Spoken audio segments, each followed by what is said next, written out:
ሰላም ጤና ይስጥልን ውድ በሀገር ውስጥና በውጭ የምትገኙ ቤተሰቦቻችን ከገበታ ሚዲያ የዕለቱን አበይ ዜናዎችንና ትኩስ መረጃዎችን ይዘንላችሁ ቀርበናል። አብራችሁን ቆዩ። በቅድሚያም ዋና ዋናዎቹን ኢትዮጵያና በኤርትራ መካከል ያለው ውጥረት ከፍተኛ ደረጃ ላይ መድረሱ ተነገረ። በኢትዮጵያና በኤርትራ ድንበር አካባቢ እንዲሁም በሰሜን ኢትዮጵያ የሚታየው ወታደራዊ እንቅስቃሴ ዳግም የጦርነት ስጋትን አንዣቧል። ከታማኝ ምንጮች የተገኘው መረጃ እንደሚያመላክተው የኢትዮጵያ መከላከያ ሰራዊትና የኤርትራ ክፍለ ጦሮች በድንበር አካባቢዎች ከፍተኛ ቁጥር ያለው ኃይል እያከማቹ ይገኛሉ። ከሰሜን ኢትዮጵያ የተሰሙ አዳዲስ ጉዳዮችንም ይዘናል። በሌላ በኩል ሻዕቢያ የኢትዮጵያን ባንዲራ ረግጧል። በጸረ ኢትዮጵያ አቋሙ የሚታወቀው ሻዕቢያ የኢትዮጵያ ጠላትነቱን ዳግም ያሳየበትን ድርጊት ፈጽሟል። ከሰሞኑ የፈንቅል ኦፕሬሽን መታሰቢያ በምጽዋ ሲከበር በዓሉን አስመልክቶ በተዘጋጀው የስዕል አውደ ርዕይ ከቀረቡ ስዕሎች አንዱ የኢትዮጵያን ክብርና እሴት የሚነካ ነው። በስዕሉ ላይ እንደሚታየው አንድ ከስክስ ጫማ ያደረገ ወጣት የኢትዮጵያን አረንጓዴ፣ ቢጫ፣ ቀይ ባንዲራ ረግጦ ይታያል። በተጨማሪም በስዕሉ ላይ የሚታየው ወጣት የአፄ ኃይለሥላሴ መንግስቱ ኃይለማርያምና የአሁኑ ጠቅላይ ሚኒስትር አብይ አህመድን ምስል ሲረግጥ ይታያል። ተደምጡታላችሁ። ከሰሞኑ ዳግም ጦርነት ከፍቶ የነበረው ህወሓት አሁን ደግሞ ከአቋሙ መለስ ያለ ይመስላል። ሽማግሌዎቹ መሪዎች የትግራይን ወጣት ራሳቸው በሚለኩሷቸው ጦርነቶች ሲማግዱ ከርመው አሁን የተበደልን ስሜት እያንጸባረቁ ነው። ጀነራል ታደሰ ወረደ የህዝባችን መስዋዕትነት አንድ ቦታ ላይ ማብቃት አለበት ሲሉ፣ ዶክተር ደብረጽዮን ገብረ ሚካኤል ደግሞ በእኛ ላይ ጦርነት ለመክፈት እየተሸረበብን ነው ማለታቸው ተሰምቷል። በሰሜን ኢትዮጵያ ከፍተኛ ውጥረት በነገሰበት በዚህ ሰዓት የቱርኩ ፕሬዝዳንት ሬሴፕ ታይብ ኤርዶዋን አዲስ አበባ መጥተው ሁላችሁም አረፋችሁ ተቀመጡ ሲሉ አስፈራርተዋል። ለመሆኑ ፕሬዝዳንቱ ምን እየዶሎቱ ይሆን? እስከ ዝግጅታችን ፍጻሜም አብራችሁን ስትቆዩ የምታደምጡት ሌላኛው ጉዳይ ነው።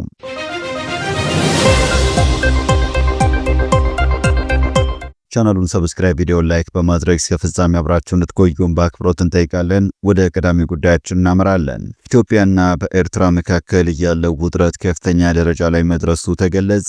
በኢትዮጵያና በኤርትራ ድንበር አካባቢ እንዲሁም በሰሜን ኢትዮጵያ የሚታየው ወታደራዊ እንቅስቃሴ ዳግም የጦርነት ስጋትን አንዣቧል። ከታማኝ ምንጮች የተገኘው መረጃ እንደሚያመላክተው የኢትዮጵያ መከላከያ ሰራዊትና የኤርትራ ክፍለ ጦሮች በድንበር አካባቢዎች ከፍተኛ ቁጥር ያለው ኃይል እያከማቹ ይገኛሉ። መከላከያ ሰራዊትና ፌዴራል ኃይሎች በከባድ መሳሪያዎች ታጀቡ በርካታ ኮንቮዮችን በማሰለፍ ወደ ትግራይና ኤርትራ ድንበሮች በከፍተኛ ሁኔታ እየተጠጉ ይገኛሉ። ይህ ሰፊ ወታደራዊ እንቅስቃሴ ቀጠናውን የጸጥታ ስጋት ወደ ሌላ ምዕራፍ እያሸጋገረው ሲሆን የገበታ ሚዲያ የውስጥ መረጃዎች እንደጠቆሙት የአፍሪካ ህብረት ስብሰባ መጠናቀቅን ተከትሎ ሁኔታዎች ይበልጥ አሳሳቢ ደረጃ ላይም ደርሰዋል። ሰራዊቱ የሰው ኃይል አቅሙን ይበልጥ ለማጠናከር ደግሞ በተለያዩ ምክንያቶች ተቀንሰው የነበሩ ወታደሮችን ጥሪ በማድረግ ወደ ስራ እንዲመለሱ እያደረገ ይገኛል። በተመሳሳይ ጊዜ በኦሮሚያና በሌሎችም ክልሎች የሚሊሻና የልዩ ኃይል ስልጠናዎች በከፍተኛ ፍጥነት ተጠናክረው የቀጠሉ ሲሆንም ዋናው ወታደራዊ ኃይል ወደ ትግራይ ድንበር እንዲሰምጥ ለማስቻል ሰልጣኞችን ቶሎ በማስመረቅ ክልሎችን የመጠበቅ ስራ እንዲረከቡ እየተደረገ ነው። በሌላ በኩል የትግራይ ኃይሎች፣ የፋኖ ኃይሎችና የኤርትራ ኃይሎች ለሰፊ ግጭት ራሳቸውን እያዘጋጁ እንደሆነ የሚወጡ መረጃዎች ይጠቁማሉ። በሌላ በኩል ኢትዮጵያ ጠሉ ሻዕቢያ ኢትዮጵያን ባንዲራ ረግጧል። በጸረ ኢትዮጵያ አቋሙ የሚታወቀው ሻዕቢያ ኢትዮጵያ ጠላትነቱን ዳግም ያሳየበትን ድርጊት ፈጽሟል። ከሰሞኑ የፈንቅል ኦፕሬሽን መታሰቢያ በምጽዋ የተከበረ እንዳለ ይታወቃል። በዓሉን አስመልክቶም ከተዘጋጁ ዝግጅቶች አንዱ በሆነው የስዕል አውደ ርዕይ ላይ የታየው ክስተት አነጋጋሪም ሆኗል። በአውደ ርዕዩ ላይ ከቀረቡ ስዕሎች አንዱ የኢትዮጵያን ክብርና እሴት የሚነካ ነው። በስዕሉ ላይ እንደሚታየው አንድ ከስክስ ጫማ ያደረገ ወጣት የኢትዮጵያን አረንጓዴ፣ ቢጫና ቀይ ባንዲራ ረግጦም ይታያል። በተጨማሪም በስዕሉ ላይ የሚታየው ወጣት የአፄ ኃይለሥላሴ መንግስቱ ኃይለማርያምና የአሁኑ ጠቅላይ ሚኒስትር አብይ አህመድን ምስል ሲረግጥ ይታያል። ይህ በሻዕቢያ ድረገጽ ላይ የተለቀቀው የስዕሉ ፎቶግራፍ እያነጋገረ ሲሆን የሻዕቢያን ኢትዮጵያ ጠልነት ከሚያሳዩ ድርጊቶች እንደ አንዱ ሆኖ ተመዝግቧል። ለዚህ የሻዕቢያ አገዛዝ ድርጊት ከኢትዮጵያ መንግስት በኩል ምላሽ አልተሰጠም። በሌላ መረጃችን ከሰሞኑ ዳግም ጦርነት ከፍቶ የነበረው ህወሓት አሁን ደግሞ ከአቋሙ መለስ ያለ ይመስላል። ሽማግሌዎቹ መሪዎች የትግራይን ወጣት ራሳቸው በሚለኩሷቸው ጦርነቶች ሲማግዱ ከርመው አሁን ተበደልን ስሜት እያንጸባረቁ ነው።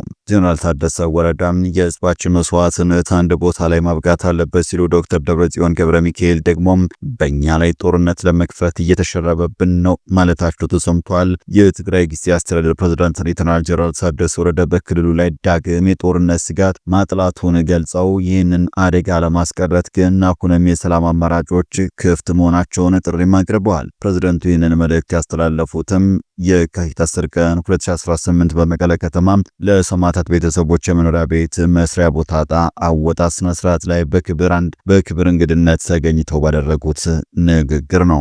ሌተናል ጀነራል ታደሰ ወረደ ባደረጉት ንግግር በአሁኑ ወቅት በአካባቢ ላይ ጦርነት ደመና ቢጥልም በውይይትና በዲፕሎማሲ የመስጠት እድሉ ገና እንዳልተዘጋም ጠቁመዋል። አሁን ያለብንን የጦርነት ደመና በሰላማዊ የውይይት አማራጮች እርስ በርስ መተማመን በመፍጠርና በርትቶ በመስራት ማስቀረት ይቻላል። ለዚህም ሁሉንም የሰላም በሮች ልንጠቀም ይገባል ብለዋል ፕሬዝዳንቱ። አክለውም የትግራይ ህዝብ ላለፉት 10 ዓመታት የከፈለው የህይወትና የአካል መስዋዕትነት እጅግ ከፍተኛ መሆኑን ገልጸው የግጭትና እልቂት አሁን መቆም እንዳለበትም አሳስበዋል። ይህ ህዝብ ያለፈው ጉዳት ይበቃዋል ያሉ ጀነራሉ ከዚህ በኋላ ተጨማሪ መስዋዕትነትና የአካል ጉዳት መክፈል ትርጉም እንደሌለው በማብራራት ሁሉም ወገን ለሰላም ቅድሚያ እንደሚሰጥ በጽኑ አሳስበዋል። የካቲት 11 50ኛ ዓመት የወርቅ ኢዮቤልዩ ማጠቃለያ እና የ51ኛ ዓመት የትግራይ ህዝብ የትጥቅ ትግል መከበርን በማስመልከት በመቀለ የሰማዕታት ሐውልት በተከናወነ የሻማ መብራት ስነ ስርዓት ላይ የህወሓት ሊቀመንበር ዶክተር ደብረጽዮን ገብረ ሚካኤል ወቅታዊና ትኩረት የሚሹ መልእክቶችን አስተላልፈዋል። ዶክተር ደብረጽዮን በንግግራቸው ወቅትም የፕሪቶሪያውን የሰላም ስምምነት በተሟላ ሁኔታ ለመተግበሩን በጽኑ ተችተዋል። ስምምነቱ ከታለመለት ግብ ወጥቶ የትግራይን ግዛታዊ አንድነት ከማረጋገጥ ይልቅ ስምምነቱን በመጣስ አዲስ ጦርነት ለመክፈት የሚደረጉ እንቅስቃሴዎች እንዳሉ ገልጸዋል። የፕሪቶሪያ ስምምነት ባለመፈጸም የተፈናቀለ ህዝባችን ወደ መሬቱ ከመመለስና የትግራይን ግዛታዊ አንድነት ከማረጋገጥ ይልቅ የፕሪቶሪያውን ስምምነት በመጣስ በእኛ ላይ ጦርነት ለመክፈት እየተሸረበ ይገኛል ሲሉ ሊቀመንበሩ ተናግረዋል። በትግራይ ህዝብ ላይ የታወጀውን የጥፋት ዘመቻ ለመግታት ከፍተኛ መስዋዕትነት መከፈሉ የተናገሩት ዶክተር ደብረጽዮን አሁንም ቢሆን የክልሉ ፍላጎት ሰላም መሆኑን ተናግረዋል። አሁንም ቢሆን የትግራይ ህዝብ ምርጫ ሰላም ነው፣ ስለ ሰላም ስንልም ብዙ መስዋዕትነት ከፍለናል ብለዋል። የትግራይን ደህንነት ለማስጠበቅ ህዝቡ በልዩ አንድነት እንዲቆም ጥሪም አቅርበዋል። የህወሓት ሽማግሌ አመራሮች ራሳቸው ተንኳሽ፣ ራሳቸው አልቃሽና ከሳሽ የሚሆኑበት መንገድን በእጅጉ ያስደንቃል። የትግራይ ህዝብና ወጣትን ብዙ ዋጋ እያስከፈሉት ይገኛሉ። በቀጣይ መረጃችን በሰሜን ኢትዮጵያ ከፍተኛ ውጥረት በነገሰበት በዚህ ሰዓት የቱርኩ ፕሬዝዳንት ሬሲፕ ታይብ ኤርዶዋን አዲስ አበባ መጥተው ሁላችሁም አርፋችሁ ተቀመጡ ሲሉ አስፈራርተዋል።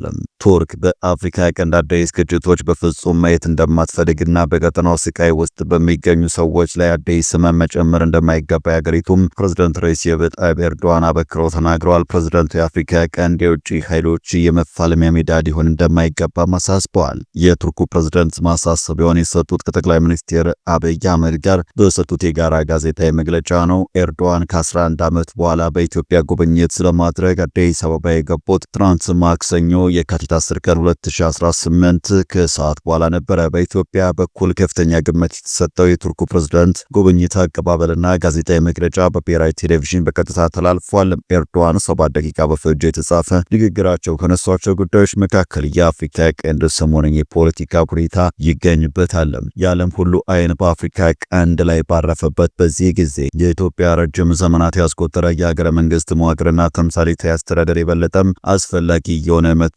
ፕሬዝዳንት ኤርዶዋን በአፍሪካ ቀንድ ላይ ቱርክ ያላትን አቋም አያይዘውም ግልጽ አድርገዋል። ኢትዮጵያ በምትገኝበት ቀጠና ያሉ ሀገራት ሉዓላዊነትና የግዛት አንድነት አስፈላጊነት ላይ ያለንን አቋም በተለይ አጽንኦት መስጠት ፈልጋለሁ ብለዋል የቱርኩ ፕሬዝዳንት ሬሲፕ ታይብ ኤርዶዋን ይህን ያሉት በኢትዮጵያና በኤርትራ መካከል ጦርነት ሊቀሰቀስ ይችላል ተብሎም በተሰጋበት በዚህ ወቅት ነው። ኢትዮጵያ የባህር በር የማግኘት ፍላጎቷን በተደጋጋሚ ማንጸባረቋን ተከትሎ በሁለቱ ሀገራት መካከል ላለፉት ወራት ፖለቲካዊ ውጥረት ተፈጥሮ ቆይቷል። ጠቅላይ ሚኒስትር አብይ አህመድም በጋራ መግለጫቸው ላይም ይህንኑ የባህር በር የማግኘት ጉዳይ አጽንኦት ሰጥተው አንስተዋል። አብይ ከቱርኩ ፕሬዝዳንት ጋር በነበራቸው ዘለግ ያለ ውይይት ላይም ለኢትዮጵያ የባህር በር ተደራሽነት ፍላጎት ኤርዶዋን የበኩላቸውን ሚና እንዲጫወቱ መጠየቃቸው አስታውቀዋል። በአንጻሩ ኤርዶዋን ስለ ባህር በር ጥያቄው ግልጽ ያለ ምላሽ ሳይሰጡ ጦርነት አልፈልግም ሲሉ አስፈራርተዋል። በመጨረሻም ፕሬዝዳንት ሙሴቬኒ ግርማ ዋቄን የኡጋንዳ አየር መንገድ ጊዜያዊ ዋና ስራ አስፈጻሚ አድርገው ሾሙ።